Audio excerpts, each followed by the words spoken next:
আরে ভাই, তোমরা যে ভিডিও ভাইরাল করো না ভাই, কেন ভিডিও ভাইরাল করো না? একটা ভিডিও ভাইরাল করে দাও ভাই, একটা ভিডিও ভাই। আর একটা ভিডিও চাই না ভাই, একটা ভিডিও ভাইরাল করে দাও। একটা ভিডিও আমার ভাইরাল করো না। এই তো 2 বছর হলে ভিডিও করতেছি ভাই, একটা ভিডিও আজ পর্যন্ত ভাইরাল হলো না। আমি এই জীবনে আর কি করব ভাই? এতগুলা ইউটিউব চ্যানেল খুললাম ভাই, একটা ভিডিও ভাইরাল হইল না ভাই।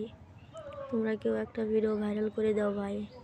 তোমাদের কাছে কিছুই চাই না ভাই, একটা ভিডিওই ভাইরাল করতে চাই। তোমরা সেই ভাই, তোমরা সব ভিডিও ভাইরাল করো, শুধু আমার ভিডিও আটকে থাও ভাই। বাংলাদেশের সবার ভিডিওই ভাইরাল হয়, সবার কি লাইক দিই, কমেন্ট করি ভাই, শুধু আমার ভিডিওতে কেউ লাইক দেয় না, কমেন্ট করে না ভাই। ভাই সবাই একটু সাপোর্ট করলে আমার, তোমাদের কি সমস্যা ভাই? একটু সাপোর্ট করো ভাই। ভাই আমি কথা করছি, কথাগুলো কি তোমাদের খারাপ লাগতেছে ভাই? খারাপ লাগলে কিছু